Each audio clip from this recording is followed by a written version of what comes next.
Good morning, student. Today, just in front of you, myself, Vikas Kumar. Again, I am here with the this part of the partial speech for the class 6 and 7. In my previous video, I have already told about the partial speech and the four kinds of it. That's the noun, pronoun, verb, and adjective. Now here, I am with the rest of the four parts. So just say adverb, preposition, conjunction, interjection. Student, I have already told in my previous video that's what do we say the adverb, preposition, conjunction and interjection in Hindi. But today I just repeat once again. Adverb को हिंदी में कहते हैं क्रिया विशेषण, preposition को कहते हैं संबंध बोधक, कंजक्शन को कहते हैं समुच्चय बोधक और इंटरजेक्शन को कहते हैं विस्म या बोधक. So now adverb, I just want to just add one thing more to you. In parts of speech, verb is the backbone of the English grammar, as well as that the adverb, preposition and conjunction. These three are also very important like verb. So must remember the definition of these three by heart. Now adverb. Adverb के बारे में हम लोग जानते हैं कि इसे हम लोग कहते हैं क्रिया विशेषण, यानी कि पार्ट्स ऑफ स्पीच का वो भाग जो वाक्य में आए हुए एडजेक्टिव, दूसरे एडजेक्टिव वर्ब और दूसरे एडवर्ब के साथ जो उसकी विशेषता को बताता है, वैसे शब्द को हम लोग एडवर्ब कहते हैं. It means this part of speech refers to a word modified a verb and adjective to another adverb. Adverbs tells us how, when, where and how often and to what degree. It means the extent something happen or take place. Adverbs often in and by. मतलब ये हुआ कि adverb parts of speech का वो भाग है जो कि किसी भी verb, adjective और दूसरे adverb की विशेषता को बताता है.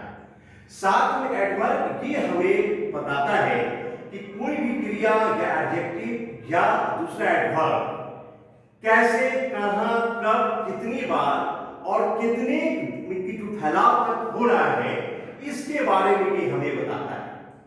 जनरली एडवर्ब को पहचानने का तरीका होता है कि एडवर्ब के लास्ट में एलवाई का हम लोग प्रयोग करते हैं. जैसे क्विक तो हम लोग लिख दिया quickly. Just like that, look here example: gently, quickly, carefully, well, slowly, etc. These all are the example of adverb. Sample sentence: if we have to just given the word to find out the adverb, preposition, conjunction and interjection in a sentence, then how do you find? So just look here. Example: he ate his pie quickly. मतलब वो अपने पाई को तेजी से खाता है. तो quickly जो यहाँ पर ये शब्द है, ये adverb है. तो अब ये बात है कि क्विकली यहां पर किसकी विशेषता को बता रहा है. तो हम सेंटेंस को फिर से पढ़े. वो अपने पाई को खाता है या उसने अपने पाई को खाया. कैसे खाया? हाउ. तो क्विकली, यानी कि क्विकली जो यहां पर है ये वर्ब की विशेषता को बता रहा है, यानी कि एक. Now next, he runs very fast on the road. मतलब ये है कि इसमें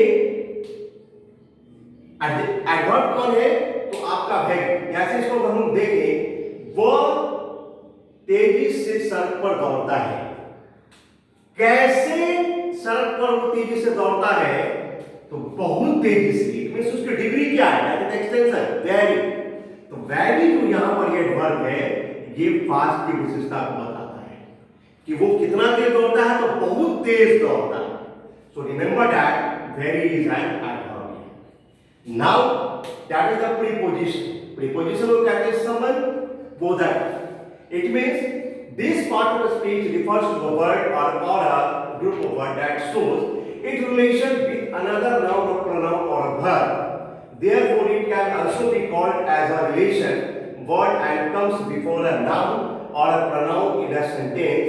They are used to indicate time, place, direction or relationship.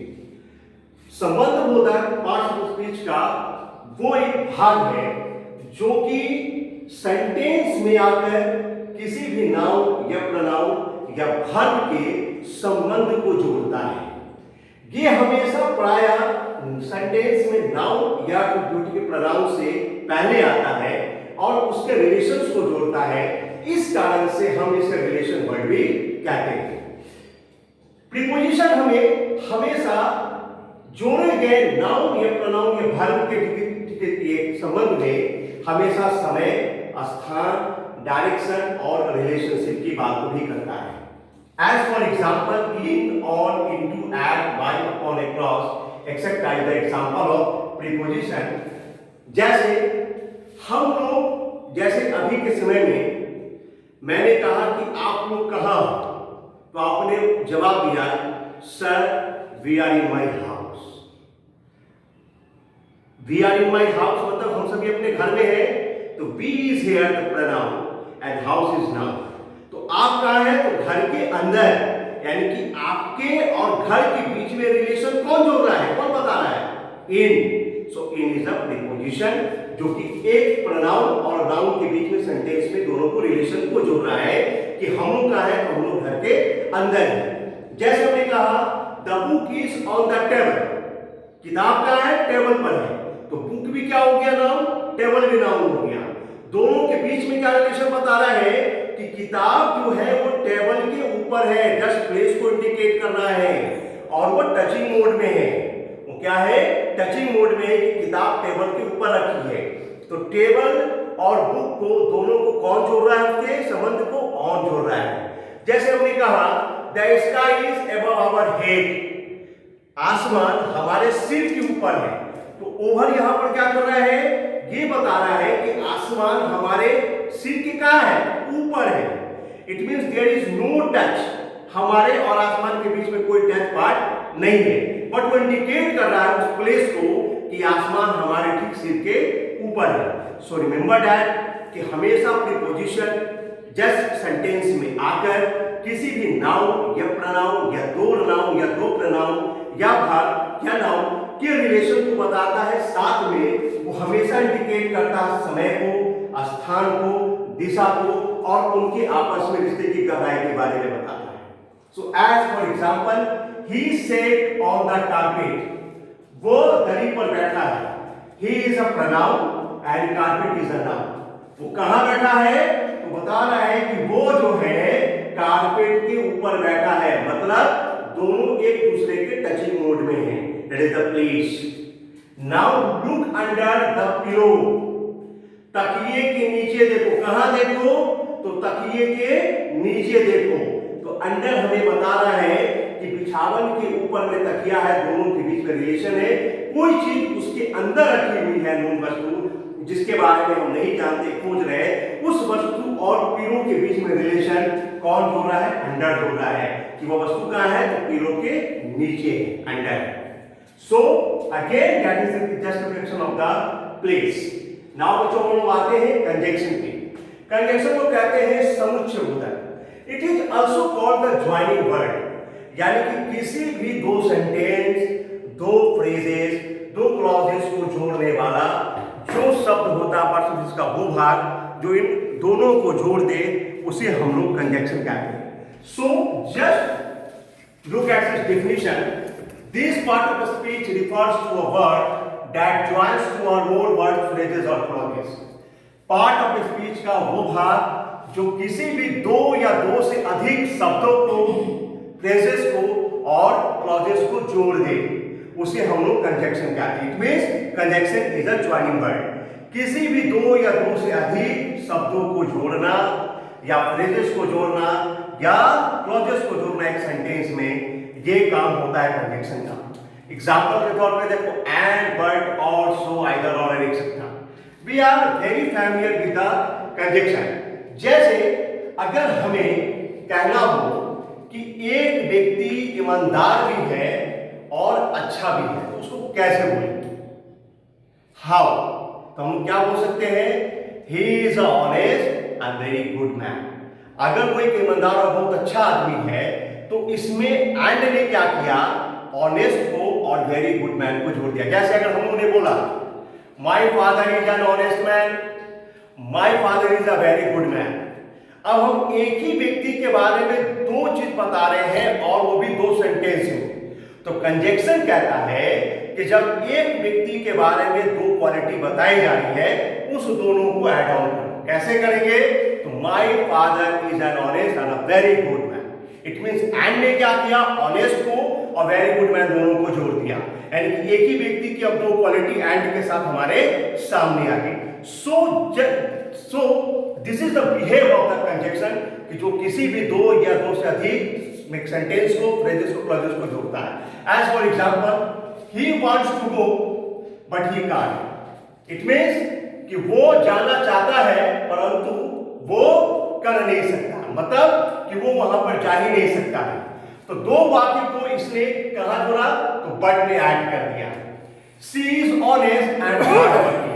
अगर हम इस दो सेंटेंस को, ये दोनों अलग अलग सेंटेंस है, अगर इसको लिखें तो हम क्या बोलेंगे? She is honest and she is very hardworking. But एक ही व्यक्ति के बारे में दो क्वालिटी है, तो एंड ने यहां पर दोनों को जोड़ दिया, she is honest and hardworking. इससे ये मालूम चलता है कि वो ईमानदार भी है और मेहनती भी है। सो ऑलवेज रिमेंबर दैट कि conjunction is a joining word. Now interjection. Interjection को कहते हैं विस्मयादि बोधक। मतलब this part of speech refers to a word और the phrases that state strong sudden emotions. It expresses strong feelings of a joy, sadness, surprise, appreciation, condemnations, etc. Since interjections are commonly used to convey strong emotions, they are usually followed by an exclamation mark, but in case of the mild interjection, we place comma after the interjection. मतलब ये हुआ कि interjection part of speech का वो भाग है जो कि किसी भी शब्द या किसी भी जस्ट के फ्रेजेस के अनुसार से हमारे मन के भाव को ये प्रस्तुत करता है। जैसे अगर हमारा मन अंदर से बहुत खुशी है या बहुत हम ज्यादा दुखी हैं या कोई ऐसी बातें हो जाती हैं कि हमें आश्चर्य होता है या कोई ऐसा कार्य करता है कि जिसको हमें उसकी प्रशंसा करने के लिए हम लोग भावुक हो जाते हैं, या अगर किसी को एक जो संवेदना देना है तो वैसे इमोशंस या वैसे एक्सप्रेशंस के लिए हम लोग इंटरजेक्शन शब्द का प्रयोग करते हैं, क्योंकि इंटरजेक्शन इन्हीं सारे चीजों के बारे में हमें बताता है जो हमारे मन के अंदर के भाव होते हैं। इंटरजेक्शन जो है हमेशा कन्वे करता है स्ट्रॉन्ग इमोशंस, और साथ में ये हमेशा एक्सक्लेमेशन साइन, इसको देख रहे हैं बच्चों आप लोग, ये एक्सक्लेमेशन साइन होता है। कभी कभी इंटरजेक्शन में हम लोग एक्सक्लेमेशन साइन के जगह पर कॉमा का भी इस्तेमाल करते हैं, लेकिन उसका केस ये होता है कि अगर वो इंटरजेक्शन वर्ड अगर ज्यादा स्ट्रॉन्ग फीलिंग में नहीं है, एक उसकी हद एक लिमिट है, तो उस जगह पे हम इंटरजेक्शन के साइन को हटाकर कॉमा का भी प्रयोग करते हैं। Remember that my just one thing कि एक्सक्लेमेशन साइन अगर इस्तेमाल हो रहा है इंटरजेक्शन के शब्द में जो कि मन के भाव होते हैं, इट मींस कि वहां पर किसी भी प्रकार का मन का भाव हो, चाहे वो जॉय हो, सैडनेस हो या आपका एक्सप्रेशन सरप्राइज हो, वो बहुत ही स्ट्रॉन्ग है। और अगर हमने कॉमा कर दिया मतलब कि वहां पे वो स्ट्रॉन्ग इमोशंस में नहीं आ रहा है। Just to get example, ouch, alas, oh, bravo, fie, gosh, poo, hurrah, wow, these are all are the interjection words. Now, sample sentence, how we can just recognize which is just how can we just recognize in the sentence that is the interjection? Just look here, ouch, I got hurt. मतलब क्यों? मैं बहुत जोर से घायल हुआ। It means ये हुआ कि मुझे कहीं ना कहीं शरीर में चोट लगी है जो कि मेरे लिए ज्यादा तकलीफदायक है, तो हमारे मुंह से निकलता आउच। इट मींस ये स्ट्रॉन्ग जो शब्द की फीलिंग की बात करता है। इसके बाद में देखोगे कि एक्सक्लेमेशन साइन दिया हुआ। But now just see the looks the next sentence, oh we are late for the party. Oh के बाद there is no exclamation sign. हम लोग पार्टी के लिए लेट हो गए। इट मींस कि there is not just matter of worry about it, because हमें पार्टी में जाना है तो थोड़ा लेट हो गए, कोई बात नहीं है, पार्टी जो है लंबी चलती है। There is no strong just emotions about that late. So there is comma. But again, just see the last sentence. Oh, I am late for my office. In office, that is the essential for the every worker just reach at office at the school on time. You are late, then the all works are already pending at the school to be late. So there is a strong feeling about his late. So there is the exclamation sign. So remember that कि अगर हमने exclamation word के अगर बाद में अगर comma लगाया है तो हमेशा ये याद रखो कि वहां पर आपकी इमोशंस ज्यादा स्ट्रॉन्ग नहीं होने चाहिए। अगर हम ऑफिस में अगर लेट हो रहे हैं, स्कूल में लेट हो रहे हैं, इट मींस कि उसके बाद सारे काम गड़बड़ हो जाएंगे। अगर हम यहाँ पर कॉमा लगा देंगे तो यहाँ पर इस जो है इस आवश्यक कार्य की कोई जरूरत नहीं पड़ेगी, उस चीज को ये खत्म कर देता है। सो हमेशा एक्सक्लेमेशन साइन स्ट्रॉन्ग इमोशंस पे लगा। Okay, so kids, today that is the end of the this part of the definition of the parts of speech. Today I will give you the exercise. So all of you must send on my personal WhatsApp number where you have to complete your work today between the 3 p.m. to 6 p.m. Okay, thank you.